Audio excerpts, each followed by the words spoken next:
at the end of the lecture. We'll have time for more discussion. If you'd like to ask your questions anonymously, you can submit your questions privately to me or any other member of the committee. Or if you'd like to use the raise hand function, I'm more than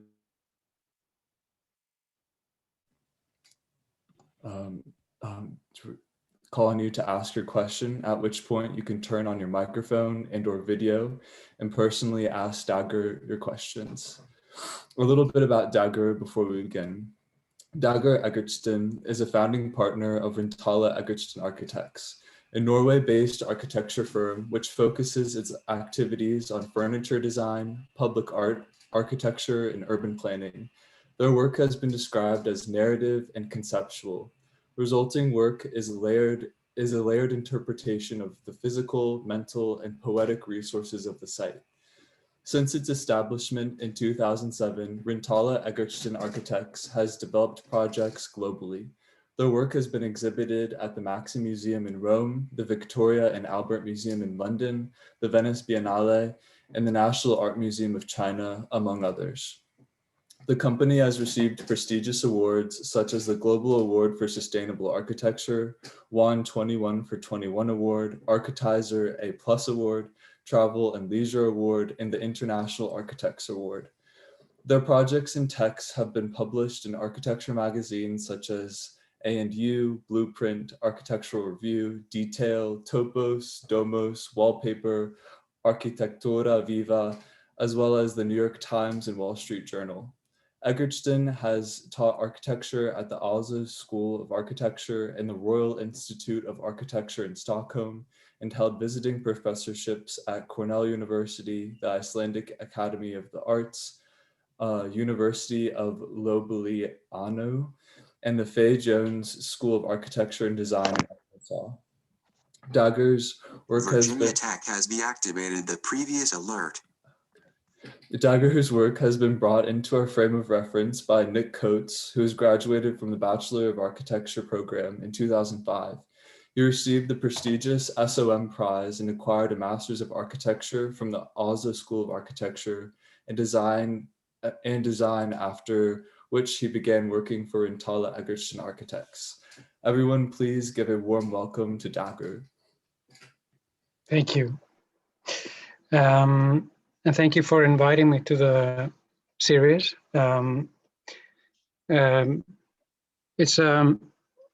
It's a very interesting theme you have launched for the series. A very important one, which is a very kind of central topic these days, given the pandemic, the climate change, financial crisis, social injustice, like you write on your poster. I will present. I will talk a bit about the theme first, and then approach it through a few of our projects. Not that they are directly addressing the crisis or crisis as such, but rather perhaps offering solutions to issues that are kind of paving way for different kinds of dialogues.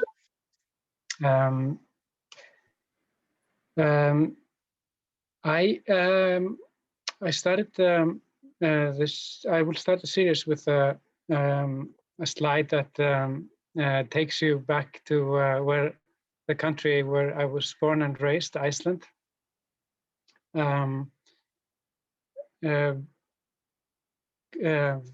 Iceland is right on the mid-Atlantic ridge, which means that there are lots of volcanic eruptions and earthquakes that take place on a regular basis in Iceland.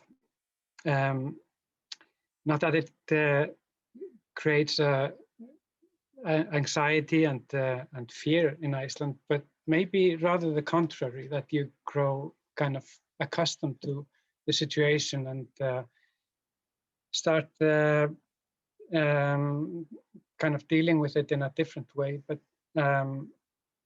this kind of growing accustomed to things is a kind of psychological factor I will get back to a bit later. In 1973, there was a big eruption on an island south of the mainland, Iceland. The island is called the Vestmannaeyjar.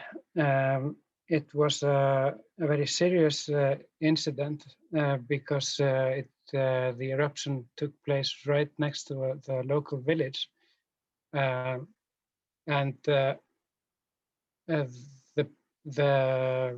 the volcano buried the buildings in ashes and sand, and the inhabitants had to basically be evacuated from the island, all of them.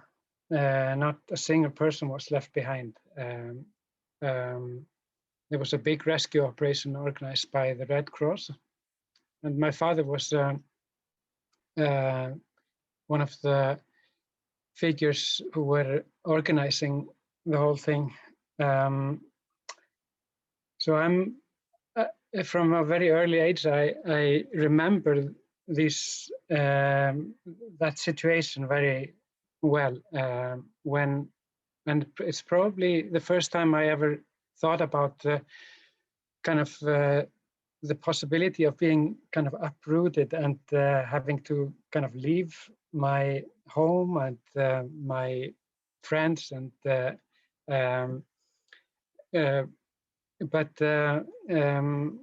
but only as a kind of thought, because living in Reykjavik was much safer. However, it showed a feeling of compassion. The whole society participated in giving homes to the evacuated, even from far away. Abroad came rescue teams, and Nordic countries showed a lot of aid, or sent a lot of aid to Iceland. So this feeling of kind of belonging to a larger community is something that is a very kind of a thing that comes with the crisis, and it is an important factor in resolving resolving crisis and deal with the aftermath of crisis. I just wanted to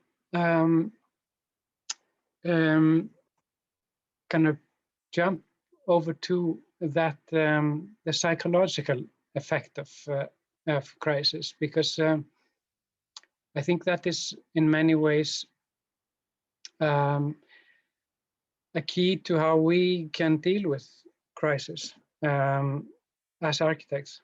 Of course, there are many other ways, but it is the one that affects or kind of the effect that we have to live with in many ways, and deal with the consequences of. So in 1964, Gerald Kaplan wrote a book called An Approach to Community Mental Health, where he defined crisis as occurring when individuals are confronted with problems that cannot be solved. And further, that these irresolvable issues result in an increase in tension, signs of anxiety, emotional unrest, and so on, which is something we are seeing quite a lot more these days. After the climate crisis became a bigger issue in society the last 10, 15 years, we began seeing a rise in mental illness. And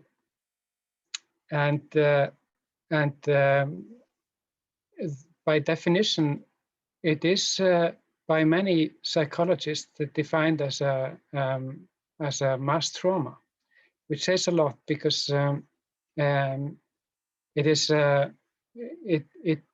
it creates it's a direct cause of anxiety to especially young people who can't really see the consequences and can't relate the consequences to the causes. And during the pandemic, these things have been escalating further.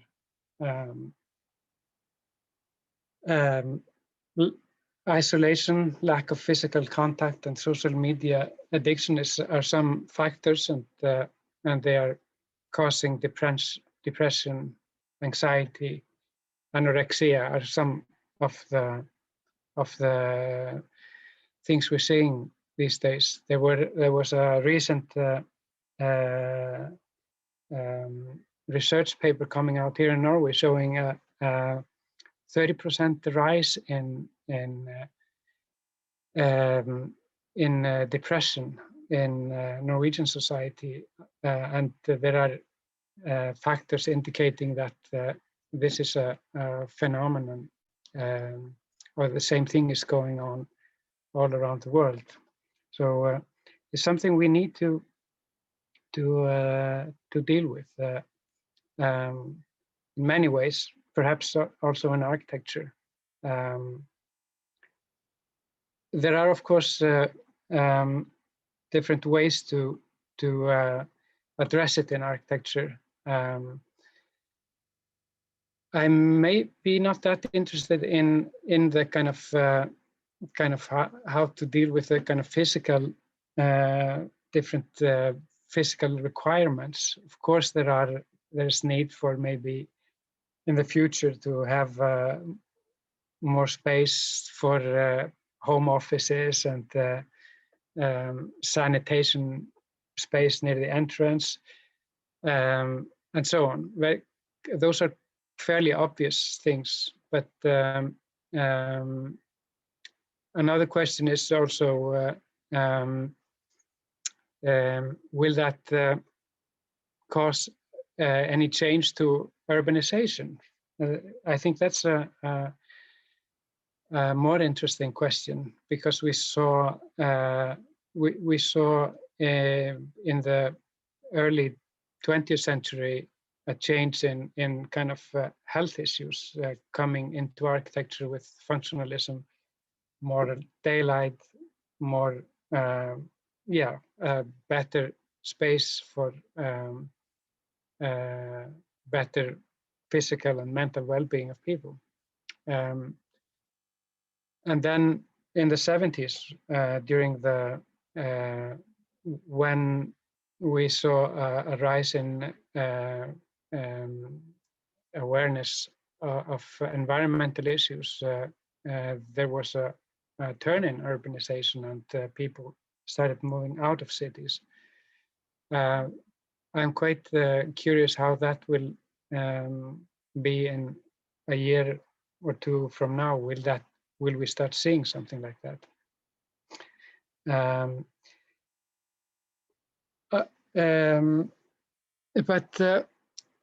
But the question back to the psychological effects and how to kind of deal with it on a broader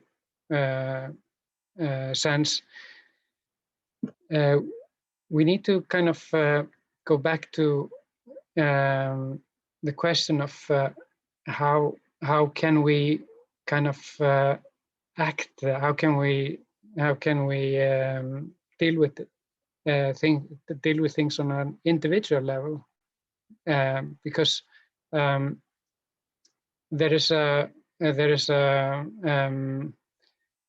are different ways of of handling things. When problems are getting so large that that you can't really see the kind of the scope of things, then you start you lose the ability to kind of to both understand or kind of emotionally involve yourself in the causes of the problems and also the how to deal with them. It's been called the Panglossian syndrome after a character in Voltaire's play Candide, who constantly brushed things under the carpet and didn't want to deal with things. So, are we doing that to some extent? I think we are seeing a lot of that in when it comes to the climate crisis. The problems are so huge that it's hard to kind of grasp them. Yeah, so people start ignoring them and just keep going as they always done. And you hear a lot of this that it's none of your concern when you're not when you don't see this happening in your front yard. So what are the solutions? There are the systemic problems which need political solutions. And then there are individual problems and that need to be kind of dealt with on an individual level. And traditionally, we have gone about things by going top down, organizing things through policies and regulate create laws and regulations for things, and then that has affected the local communities and the individuals gradually. It's a good way to deal with many things, but we are seeing quite a lot of problems with this because over time, this means that people are not quite understanding always why the politicians are creating these laws and regulations and rules. Why are they taking my money to do this and I'm not seeing any solutions? You hear that quite a lot. An approach that has been seen more in recent decades is the bottom-up solution, where things are more decentralized, and that's a very good way of dealing with community problems and problems on a smaller scale, because they tend to differ a bit from everybody else's. But they can, dealing with those problems bottom up, can offer solutions that other people start to believe in, and gradually these solutions will feed up to the policymakers, and those solutions will ultimately create better solutions for the larger society. And I'm showing this slide because it's kind of the way we have been working with our many of our projects. We have been doing kind of these acupuncture projects that have addressed issues, not necessarily crisis, but things that have been addressing issues that people are dealing with in different issues. I will get back to that when I show the projects a bit in a bit.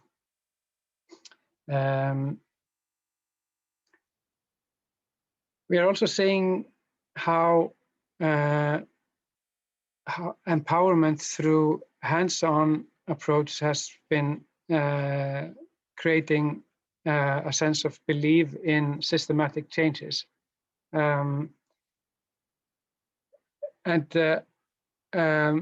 I think it's quite descriptive, this image that shows how dependent basically we have become of kind of industrialized solutions in the Western world, whereas rural societies around South America, Africa, and Asia have had to depend on these hands-on solutions, non-industrial solutions, and that is something we can learn from. We don't need to throw away things to kind of fix a problem, because throw away things and get new phones or gadgets, because it creates a waste problem in the end. By repairing things, that something we have done in all agricultural societies throughout our history, we are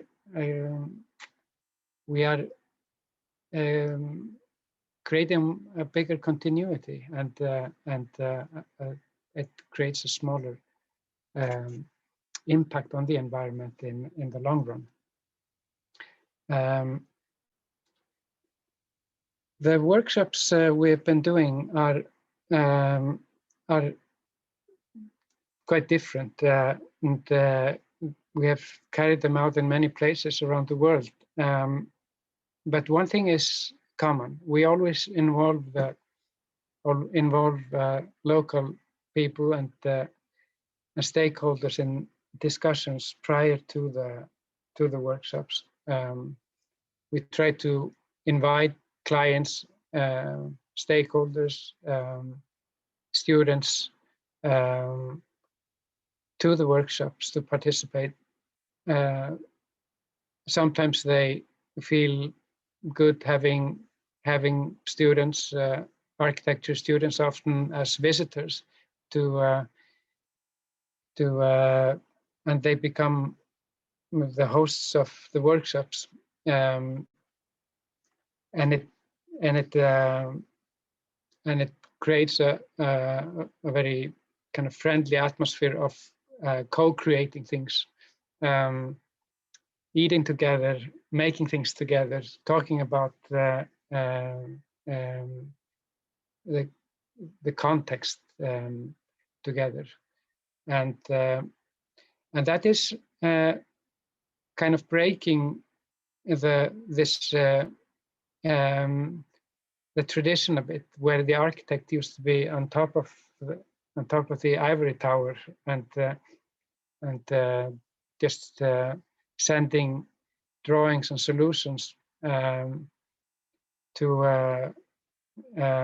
the carpenters, who then carried out the solutions, and then they would show up every once in a while.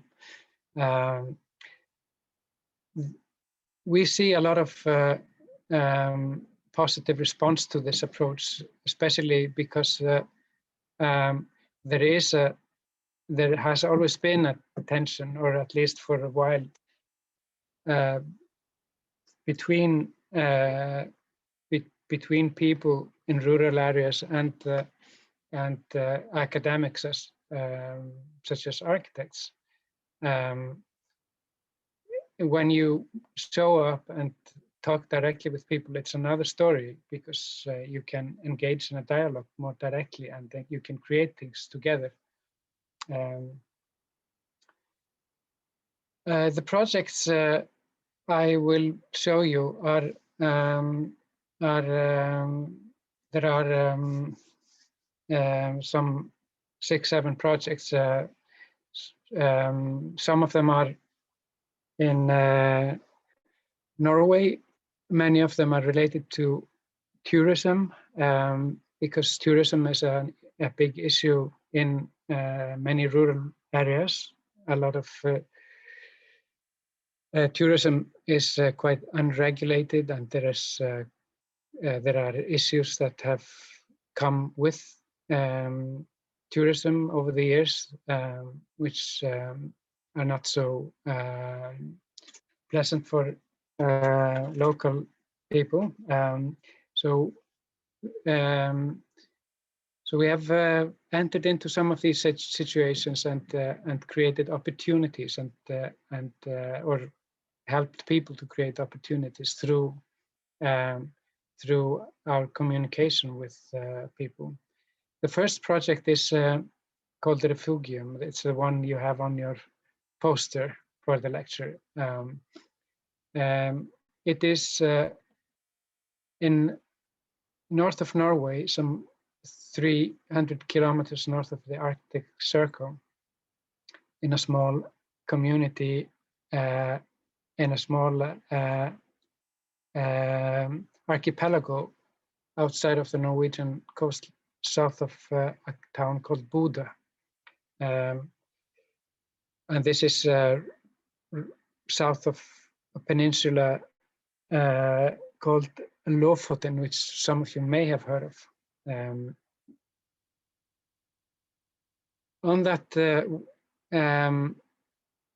On one of these islands called Sørværet, there is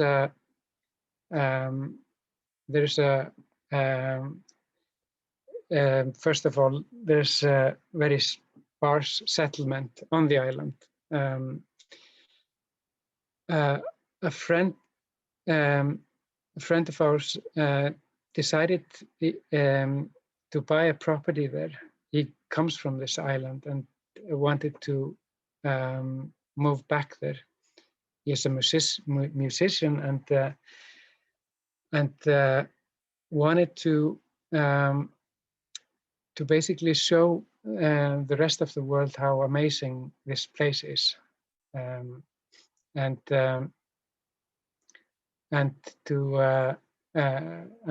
this property is right next to a small harbor or a ferry terminal on the island. Together with Untitled Architects, we came up with a proposal that was a division of the functions that he was proposing into smaller units, because, as you will see in a few moments, the island is has very little vegetation, and the nature is very sensitive to any kind of foundations, any kind of impact.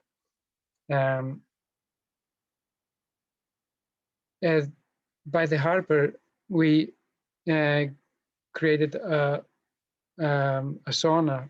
That was the first thing, to establish something, a function where one could heat up during the periods of workshops. Second came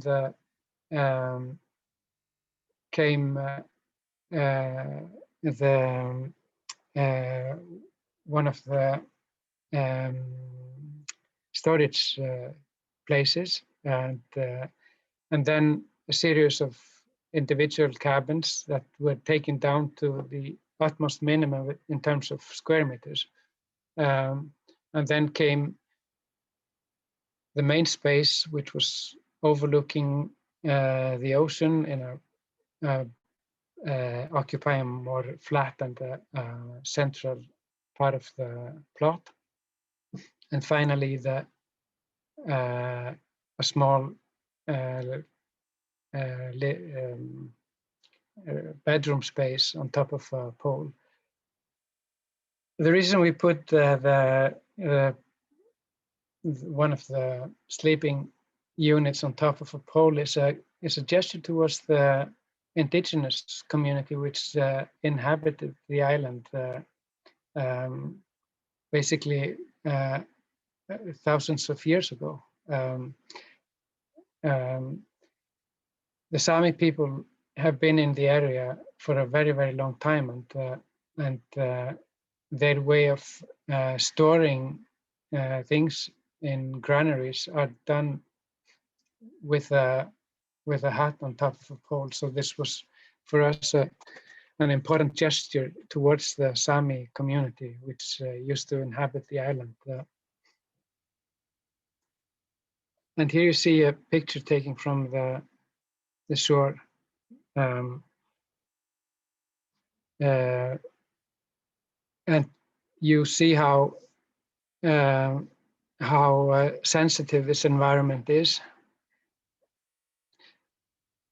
This is a glimpse of the sauna and the sleeping units, and how all the footpaths were kind of gently put in place, and how they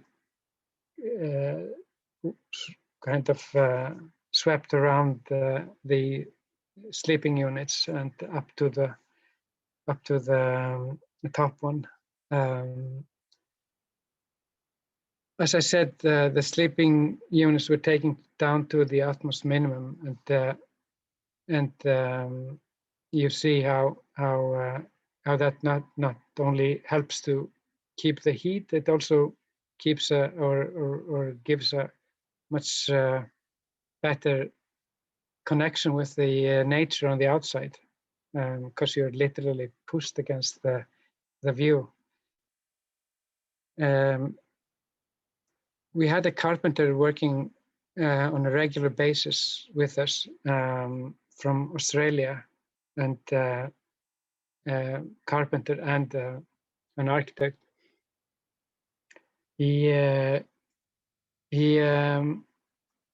was a very important partner in experimenting with different kinds of wooden techniques. One of which was this single solution, which we have seen in stave churches and the traditional architecture in Norway. You see also in this image how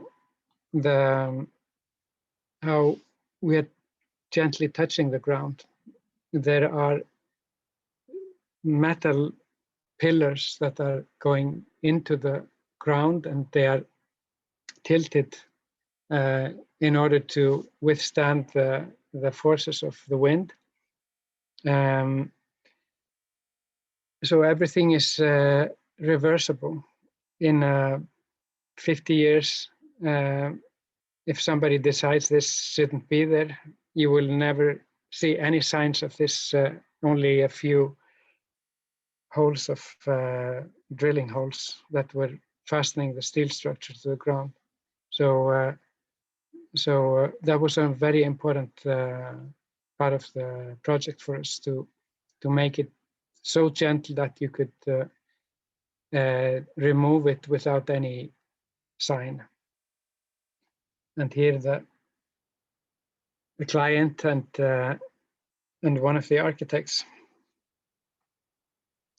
and the Njalla, as the Sami call it, the typology which kept them alive for hundreds of years, and the kind of their internal relationships. Next project is from mid-Norway, Harpefoss in Gudbrandsdalen.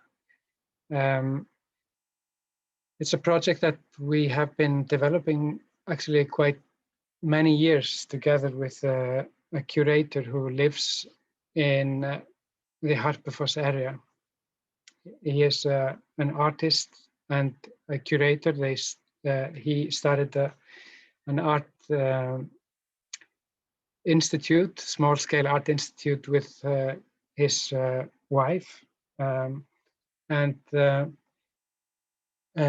without any prior kind of art infrastructure in the area, they have managed to create or kind of establish art as an important factor for the development in the area.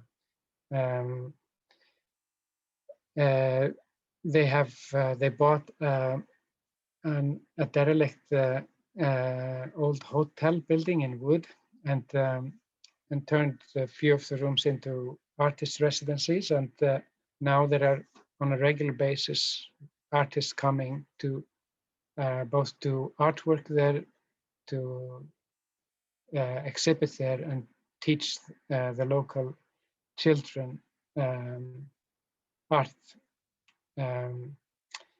So there's a certain degree of empowerment in that activity.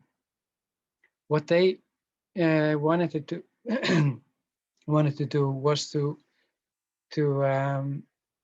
establish a connection between the nature in the area and art as such. So they invited several artists to come to develop ideas. This was not only their through their own art agency, but as curators, they managed, or they invited artists to play a part in development projects, one of which was a large infrastructure project, that a big highway that was crossing through the area, and they sourced some funds from the project to invite 5 or 6 groups of artists to address issues in different communities. We were invited to address an issue in this particular area. I don't have a bigger site map, but it's a part of Gudbrandsdalen where they established a big power plant in the 1920s. So the water was taken away from the canyon it was running through, and all of a sudden there was a landscape of different paths the river had been running through. And what you see on the screen is one of the paths. The small lake on the left-hand side is a remaining dent in the landscape where the big river used to flow through. But there has been attempts to occupy the area in different ways, and we were kind of invited to try once more to see if it was possible to kind of establish some kind of installations that could be used by the public. Our approach was not to establish anything, any direct functions there. There was a fireplace that was a public fireplace on the second side that I will show you in a moment. The one on the right-hand side of the picture. This was more of an area on the where the water from the lake or the pond is running out, where people were passing, and there was no bridge, and so we created a combined bridge and a pier into the lake, from where you could take a bath or take a swim or go for take your boat out for a small fishing trip. A small abstract marking of a central spot in the landscape, also reversible. Very important that this would leave no marks in the landscape.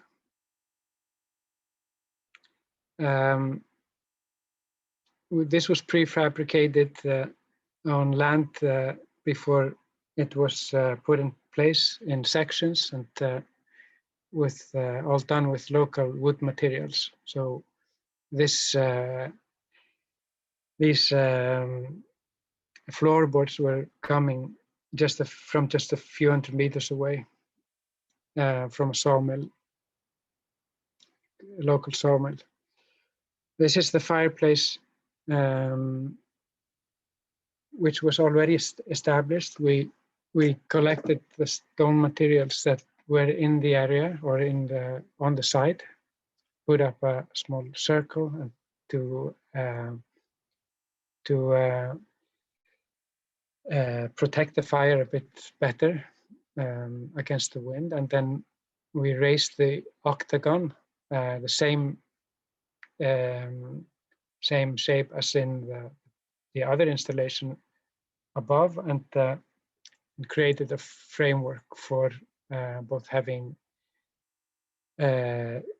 things that could cover the area, or you could hang your cooking gear over the fire, and it was also a storage for the firewood. It's become a very popular spot now, and now on TripAdvisor even.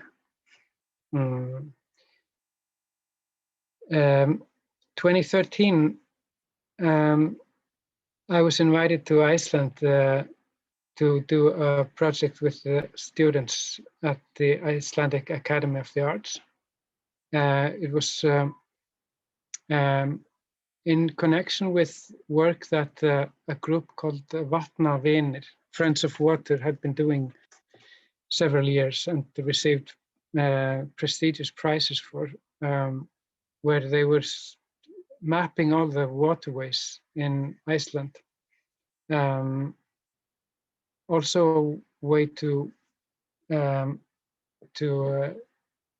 pedagogic gesture for local people to be aware of how things are interrelated, and especially with the hot water, it would help to raise awareness of the resources we have in Iceland.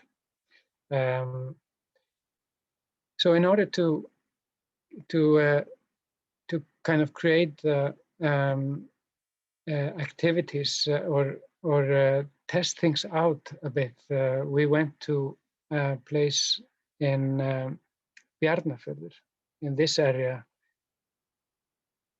where there is an outcome of hot water, and the idea was to create a hot bath that could be used by hikers in the area. The water proved to be a bit too cold, actually, so we had to leave the idea of using hot water, and so we left it for another workshop. But we were there and decided to carry out the project anyway, and that was that was done in a very close cooperation between the architecture students and the local community. A very interesting group of people that had either been living in the area or moved there. And so the project we did was a shelter for hikers. It was a very simple one. It was already May in Iceland, and the weather was supposed to become very nice. Spring and summer was approaching, but the weather in the Nordic countries is unpredictable. So we got the worst snowstorm in in months, and but we managed to pull through a project, and it kind of became a nice thing anyway, because we could kind of it became a way to shelter ourselves from the snowstorm, because the wind was coming from two directions,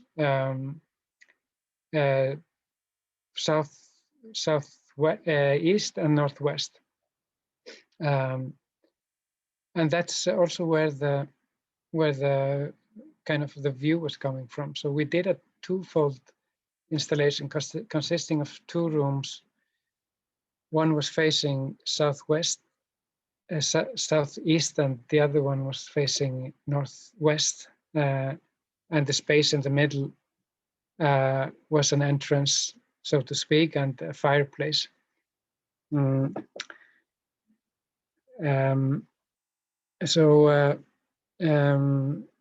all the wood had to be carried up the hill, and so 10 days of hardship, but a nice outcome in the end. The part of the wood was also recycled, or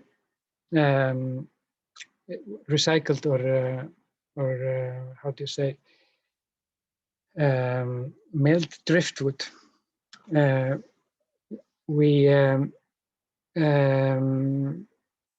It was an important part of that project to test the possibilities of using actual driftwood, because this area is full of driftwood, and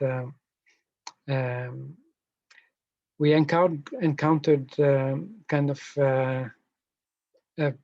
property issues with the driftwood project, which is kind of interesting, because all the shorelines are owned by people usually living in Reykjavik, who have inherited properties from their ancestors, and they don't want to let go of the driftwood. So we had to do a bargain with them. In the end, it worked, and we could use some driftwood that was already milled and prepared for construction. And here you see the material relationship we established. I'm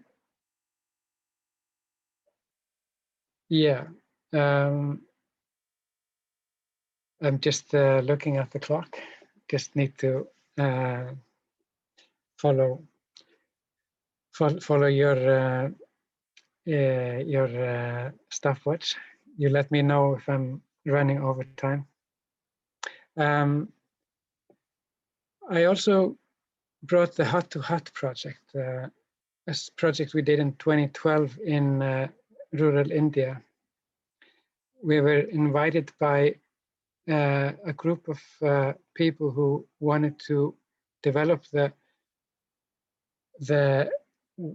area, the coastal area of Karnataka and Kerala, and empower the farmers in the area, because there is a growing interest in ecotourism in India, not only local but also international. And the food traditions are extremely strong there.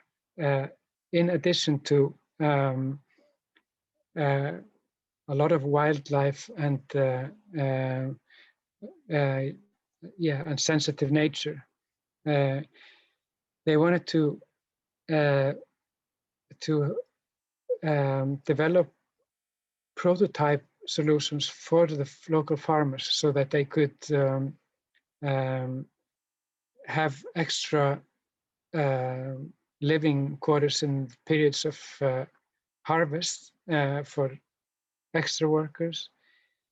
And in low seasons, they could have visitors coming to their houses, and they could serve local food to them and take care of them. That would give them extra earnings. We went to Kumta, south of Goa, and did a workshop with stakeholders mostly. The local community was a challenging factor here, but that was mostly a cultural issue because of the caste system. It is a very difficult thing to deal with, how to cross the caste boundaries. But in the long run, we did a pedagogic material that was supposed to show the farmers the potential of our installations. Wood was another issue. Although there is a lot of wood in the area, a lot of it is are protected species.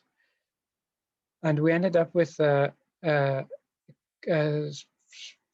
cypress, as far as I remember, which had not. This was not a cypress; it was a cashew tree, which is a kind of a weed species. It grows everywhere and is taken down and thrown away. It goes to fuel and so on. So we could use as much as we wanted, but it is brittle, and it is the lengths are short. So we had to develop a structural frame system that could kind of both be stiff and also span the dimensions we wanted.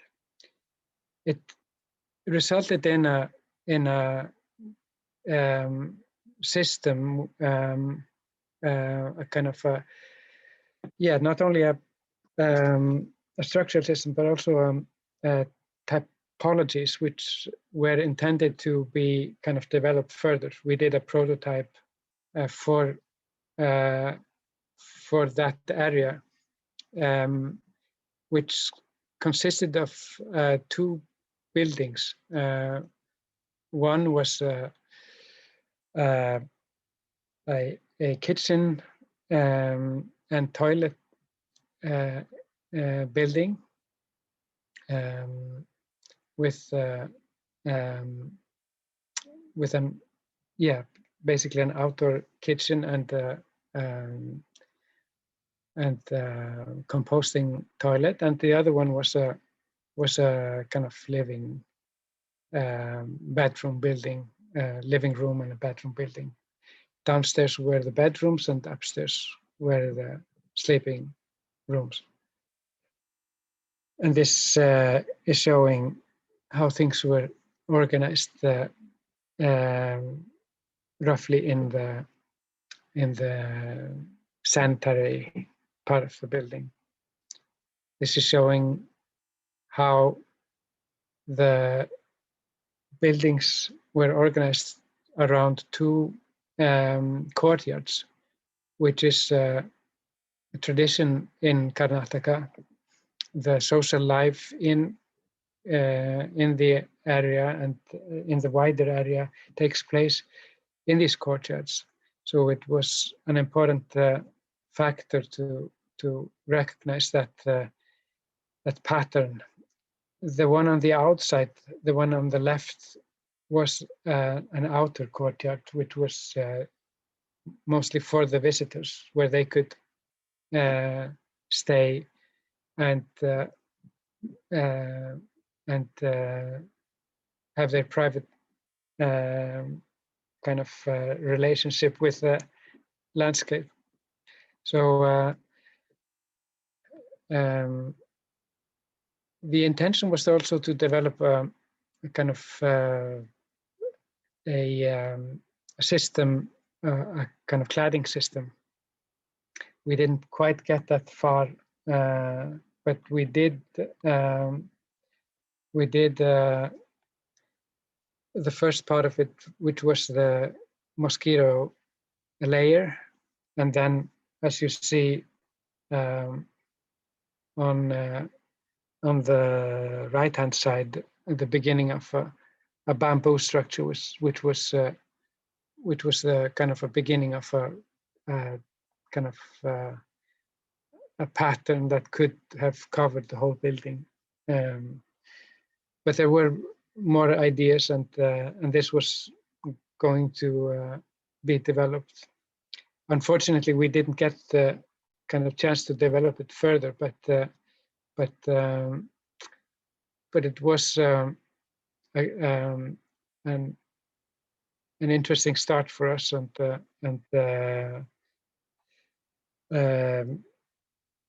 we also realized how the climate quota system works during that project, because there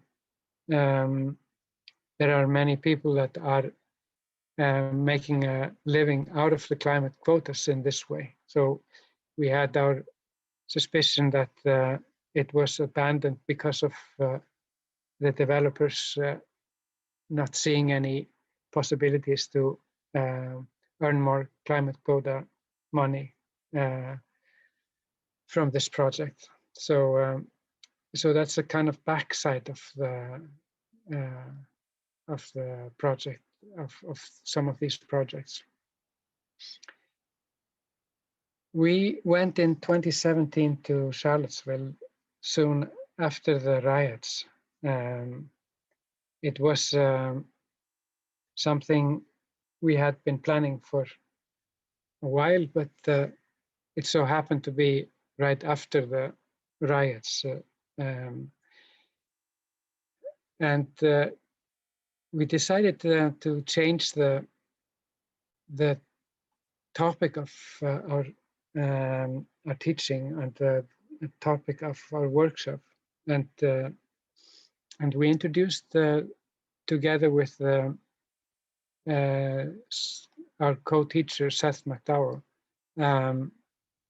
the title "Building Tolerance," to play with the idea of tolerance as a factor in architecture, but also an important factor in society, in order for people of different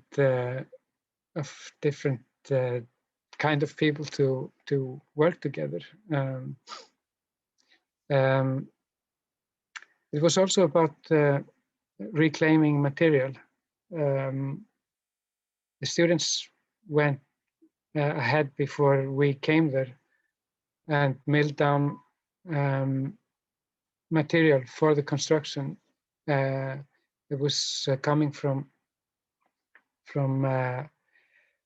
barns that had been torn down and were so it was extremely beautiful oak material that we were working with. Incredible that many people are just throwing this away. But it required quite a lot of treatment. So we would milling and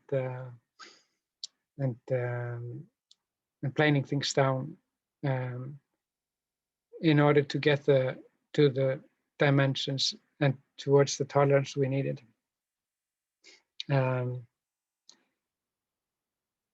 We also felt that in the process there was a lot of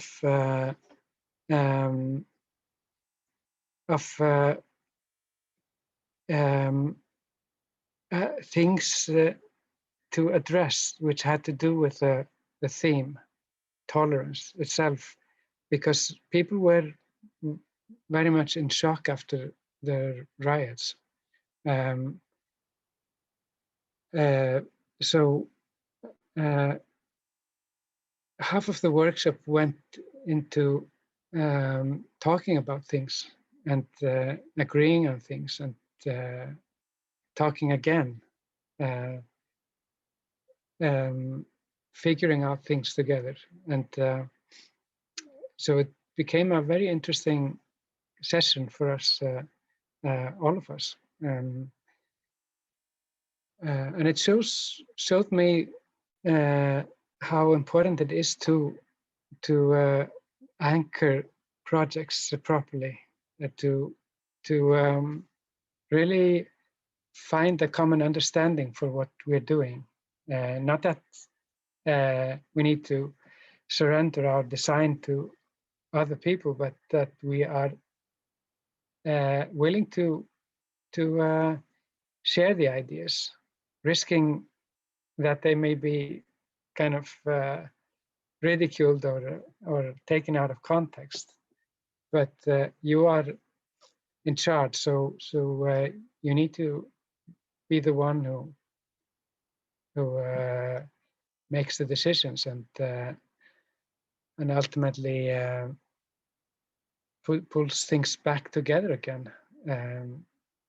So what we did with the students was a social space in the main staircase leading to one of the entrances of the architecture faculty. It was consisting of two open frames or two spaces that were facing each other, but angled in such a way that they would allow traffic to pass down the staircase. So it was both responding to the outside and also establishing a ground in a space which is not commonly used for anything else than just sitting and hanging around.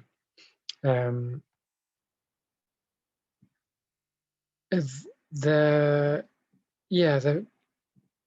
structure was very simple. It was a kind of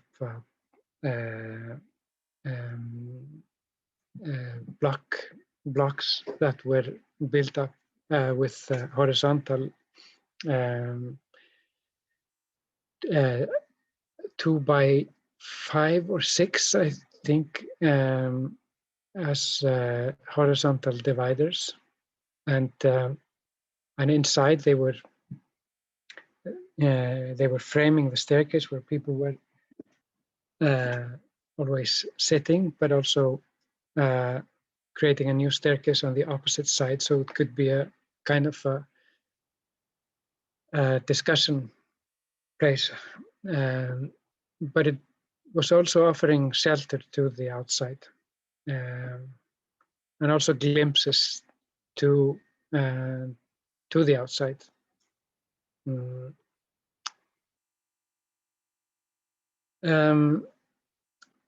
Crestbud Bus Stop is a project which was not a workshop project. It was but it was a project that was initiated by people who wanted to raise also awareness of the impact of sustainable solutions. So the mayor of a small town called Krumbach joined forces with the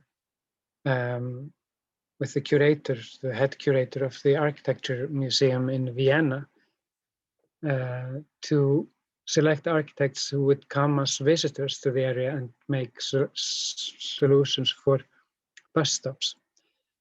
So this was a kind of it was connecting with the idea of traveling by bus as a sustainable solution, as a sustainable way of traveling, but also connecting with the local carpenters and architects in the area. We were working with a local carpenter who was literally on the other side of the street, and we were given the opportunity to work with Carlo Baumschlager of Baumschlager Berle in the past, now working with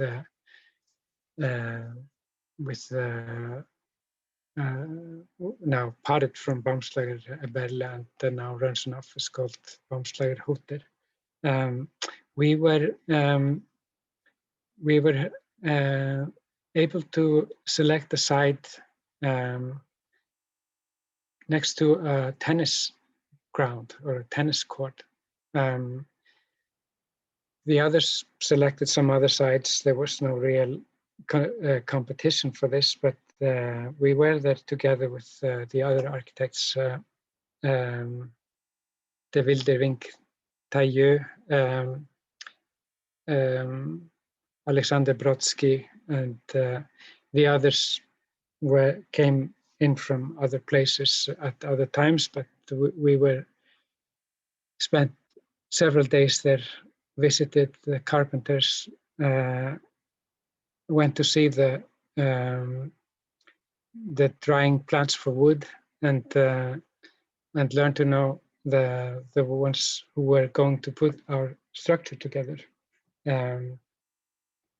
We came up with the idea of putting together two spaces, one facing the tennis court and the other one facing the street. And this is what it looked like in the end.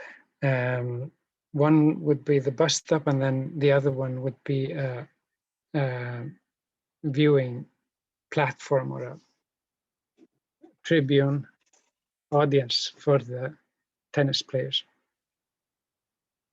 So a kind of a Siamese twin. We were very keen on using local materials, so we worked with wooden shingles as a surface material, and CLT as a wall cover.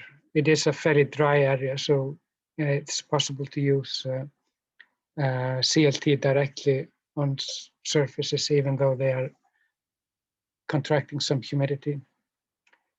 Furniture was then tailored to the openings, and the inside was stained with black material.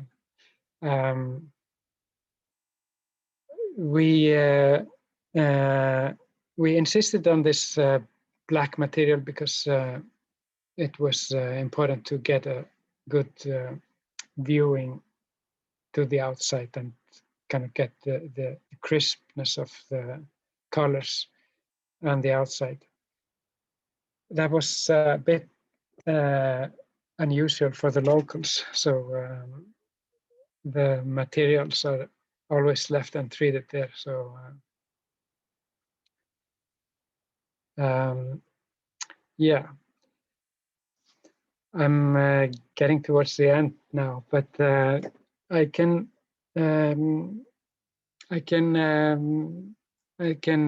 stop after this one if you want to. Okay.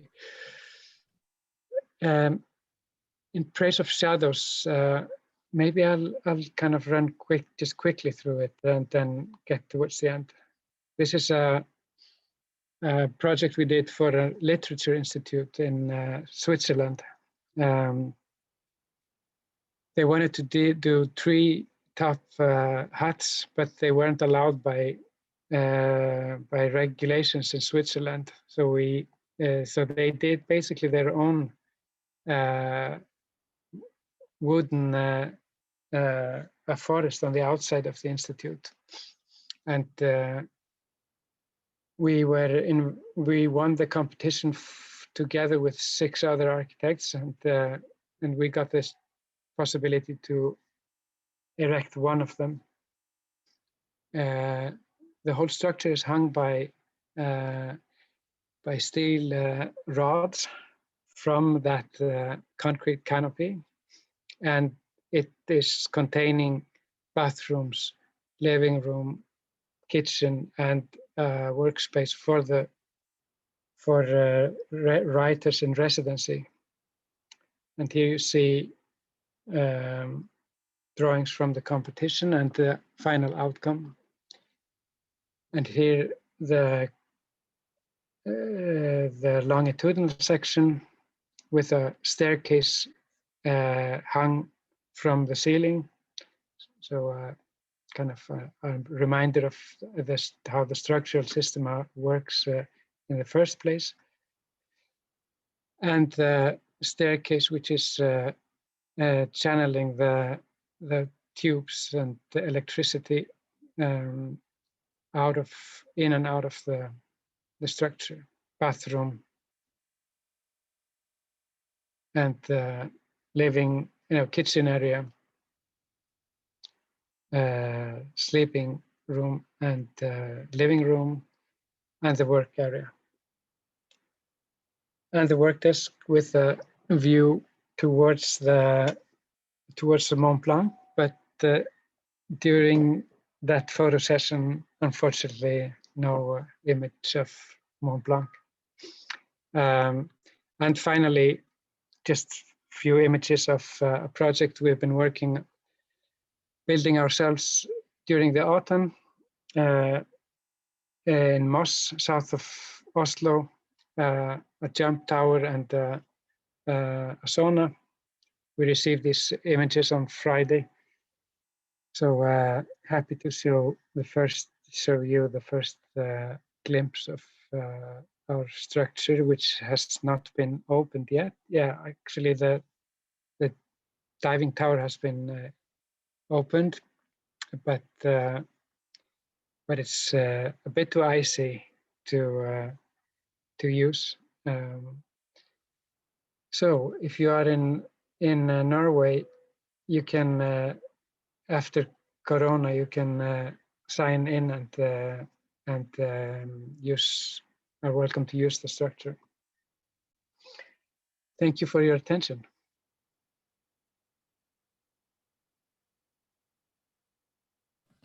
Thank you so much for sharing your work. That was an amazing lecture. We can go into a period of questions now. I received a really great one from, and it's anonymous. Thank you for sharing your thoughts with us this evening. I find it intriguing the delicacy of your interventions, which are modest and exquisite. Given the challenges you set forth in your introduction, how would a change of scale, i.e. urban, remain faithful to your office's identity? It's a question we have asked ourselves many times. We have actually worked on an urban project and published a book in Norwegian about an urban intervention program, which is based precisely on user participation, because it's mostly there you see the frustration amongst people with policies. In my opinion, it wouldn't be about building buildings in a larger scale, but but addressing issues on a larger scale. That's the most important thing for me. Of course, it's interesting always to do buildings in a bit larger scale than those I have been presenting here, and we have done a few of them. But I think for the sake of pluralism, I think it's important that we join forces and work together on larger scale urban interventions in order to get the variations that you need for a pleasant environment that you see in historic cities around the world.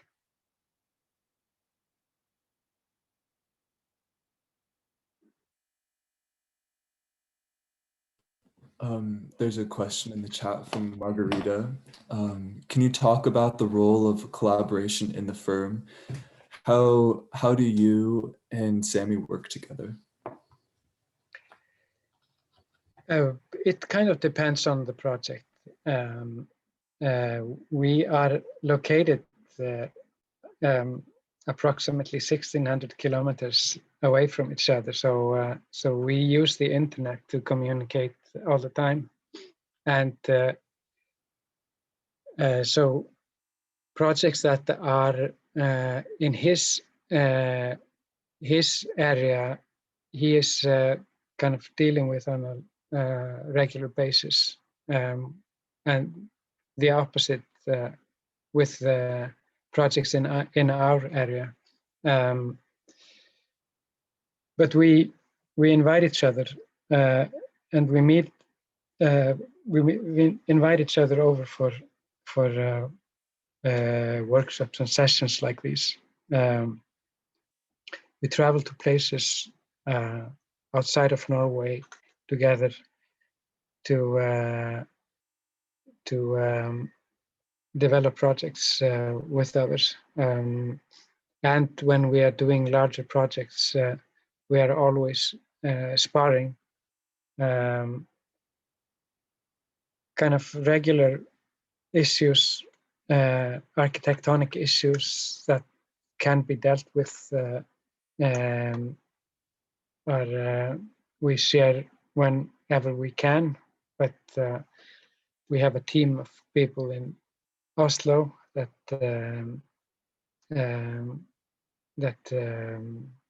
kind of deals with the problems that come up with in a design process, and then we update each other on a regular basis. Yeah, Sami started the Bodø branch about a year ago, like kind of established an office that was more than just more than just his home office, and now there are people working for him there.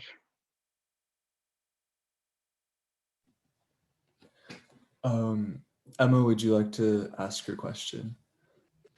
Sure.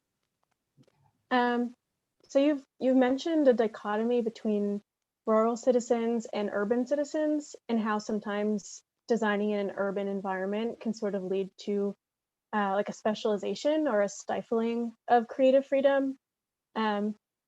Now, with more than half the world's population living in cities, how do you expect the ability for architects to design in rural contexts to change?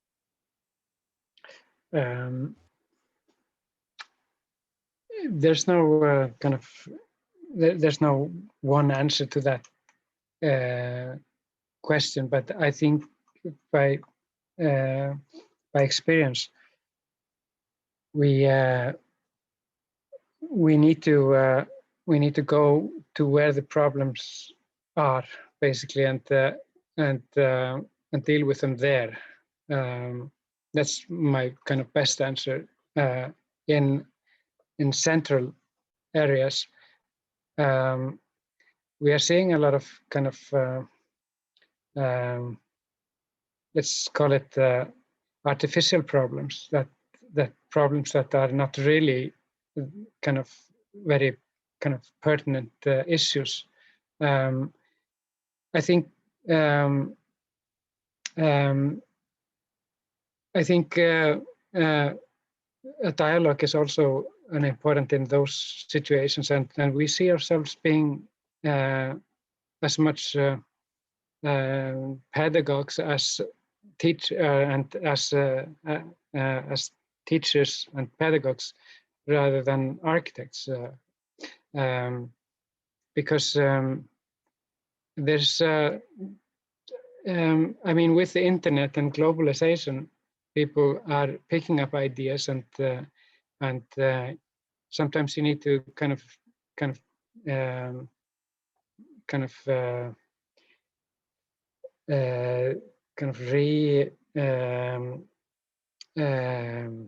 how do you say, kind of reorganize the questions, and because people have so many answers nowadays.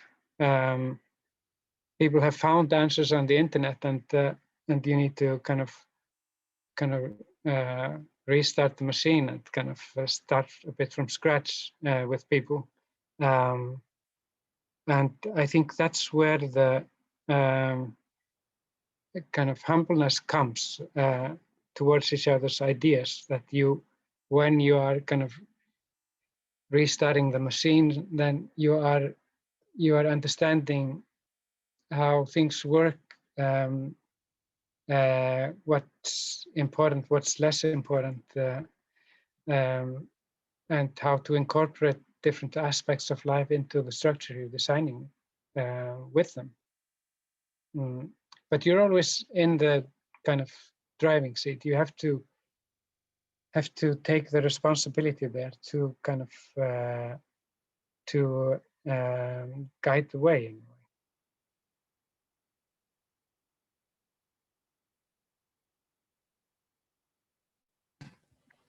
Would anybody like to unmute and ask Dagur a question?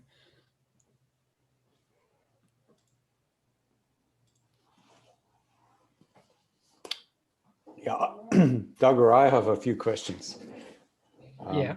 So first of all, I'd like to know when an Icelandic person types a name of another Icelandic person, how do you keep the spelling in check? Because those names are endlessly long and have very complicated characters, and seems to be just an amazing ability to have.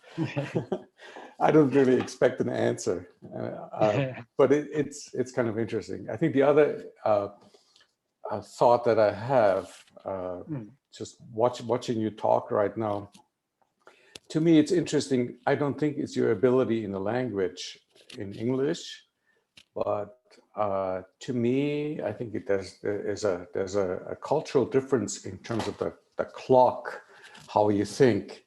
So your clock, in my perception, is much slower than you would have a clock in the United States, but I think it's more even. It's like slow blues, much more controlled, but very, very even. And I think in your talk, I think that, to me, that very touched me.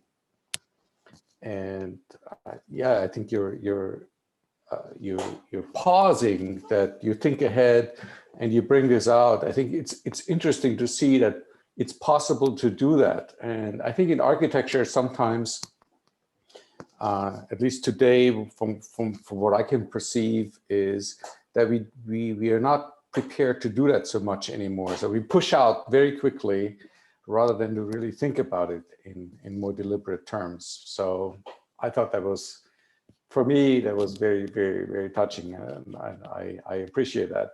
So my question is really very simple. What about Nick? What about Nick? Yeah. So Nick is one of ours, right? So does he contribute in the office? In which way does he contribute? And is he a miserable creature? No, he's the most important part of the office. We wouldn't survive without him. And yeah, in plus degrees, minus degrees, he's there always on time and with great ideas and important topics to bring forth. So in that context, is there anything that you can think of? So if you were a student today, so Nick, yeah, he has matured some, we presume, but so we have quite a large crowd here that is interested in sort of entering the profession. Mm-hmm. Any kind of advice, any kind of thought that you have, right? I mean, things are different now, right? Mm-hmm. Any thoughts, any advice that you might have for those graduating students? Maybe Nick could be the best to answer actually, but I think I don't know. I kind of think that the best ideas are the ones that I hear in architecture schools usually. So because there is a fresh attitude to things, and there's willingness to fight for a better environment in a much bigger degree than out in the field of architecture, because we are so dependent and on contractors and developers, and the economic factors, they kill architecture in the long run. So so you are kind of it's extremely hard to kind of speak out about things, but we have allowed ourselves to be outspoken in certain ways and certain situations, and it hasn't been very successful for getting more projects from that direction, but we have kind of kept our integrity, I feel. And I think it's important that we think about it. At least for us, it has been important because we need to take care of those who are coming after us, and show them that there is a way to deal with this situation. We don't make good architecture if we are only dealing with or serving those with the most money and dancing around their ideas. Cruz, would you like to ask your question? Yeah, I have a question more related to the sensibility, or sort of the being in touch with the certain forms of culture and architecture. Like, so you showed a project in India that I think is one example, but I'm more interested in the relationship when you talk about the Samis, the Sami people in the north of Norway. One of our good friends is a Sami artist, and he's constantly talking about this sort of struggle in a way to be legitimately recognized as a people within Norway, and this has also to do with the construction of an identity through buildings and things that may go in a way against to what the culture presents historically, where it's not so like, anchoring buildings on the ground and buildings such and such structure, but more things that have to do with a form of ephemerality or sort of having a different relationship to the ground. Is that something and to the time in the space and the landscape. Is that something that you consider when you're working in those projects that deal with those landscapes? Because even if they were touching the ground lightly, they were still kind of anchored there in a more temporal way, in a more permanent way. So is that something that was part of the discussion? Also, I heard that there's a Sami architect also in the studio, right? Maybe I misunderstood, but is that also something that informs the process of engaging with that sort of relationship between the culture of some people and the landscape and the architecture that is being proposed? Yeah, I think you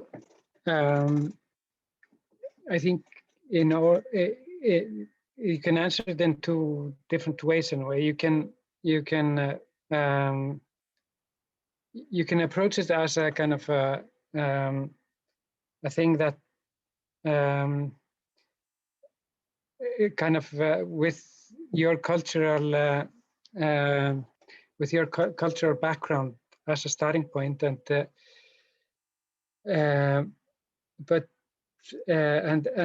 it's something we do involuntarily. I think we are somehow bringing our own culture with us into what we do and think. So the best thing in this situation, in my opinion, is to be the same listener to the thoughts and ideas, and constantly study what the attitude that people are showing in their let's say traditional way, but also modern way of living, because many of these communities have modernized but they are still keeping fractions of their family patterns present in their buildings, and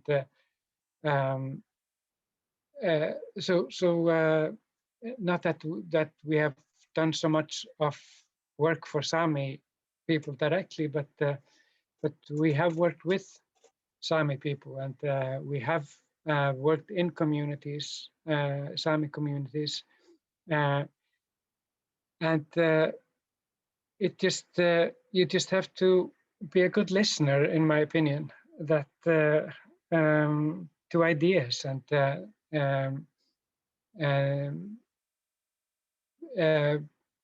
but it's I think with that you can get much closer to the issues, the attitudes, the culture behind people, because it could easily get too artificial if you are kind of always interpreting it in terms of culture. I don't know if it answered the question properly, but it is kind of how we work when we are in whatever community we work in, being India or north of Norway or wherever we are, that we are meeting. We are mostly meeting individuals, but we need to reach out to larger communities. Like when we were there, we were blocked from meeting with the castes that were the lowest castes of society, and we felt it was a real problem because we didn't see the faces, we didn't hear what they were saying, we didn't understand their struggle or dreams or ideas. They didn't come across, and in my opinion, one of the reasons that that the project kind of came to an end. I'm going to be respectful of everybody's time and yours, and thank you so much for staying up late and talking to us and sharing your beautiful work. I wanted to remind everybody of the Carolina Freud lecture tomorrow at 2 p.m. And thank you all for coming out to the first lecture. Can I make one more remark? Sure.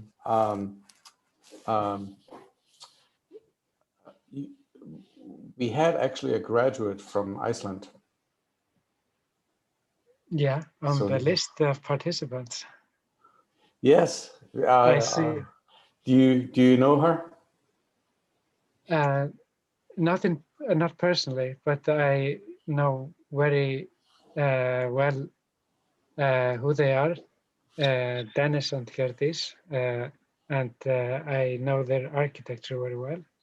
And I have competed against them in a competition for the Icelandic ambassador residency in Berlin. Which they won.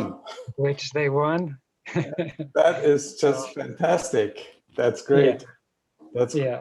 That's great. So I'm yes, very glad to see them on the yeah, list. yes, they owe us still a lecture, and I think I want to take the opportunity to invite them again to come through with a lecture for us, since they are alumni. So thank you very much. Thank you for listening. I have a few more questions from the chat that I can just send to you if you're interested in potentially asking them later or answering them later. Yeah, Okay. of course. Good. I'm happy to answer more questions. Thank you so much. This was fantastic. Thank you for your generosity. Thank you. Thank you. Thanks, Dagur. Bye-bye.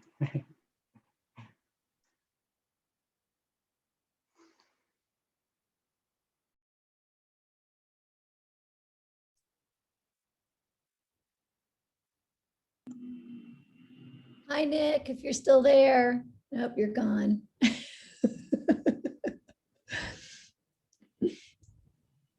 Thanks, you guys. You're welcome. Larry. Thank you for coming. Thanks.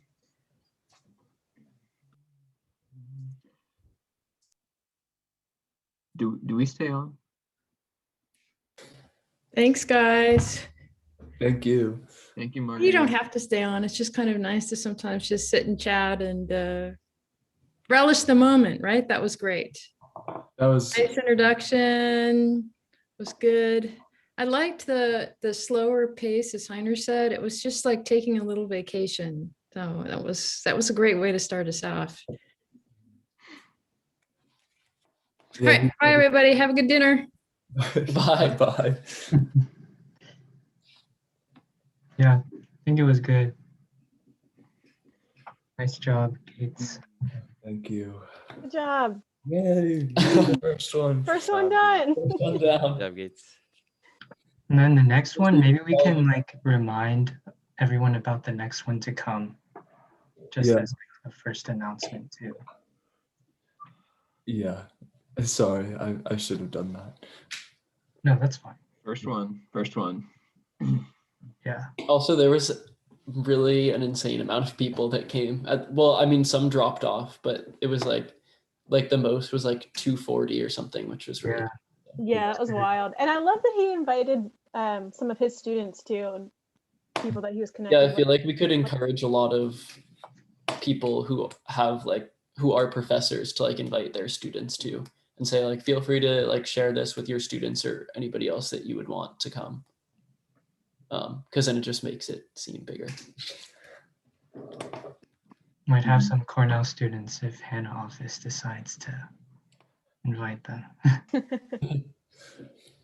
Okay, I'm really hungry. Yeah, me too. Yeah. My Bye. back hurts.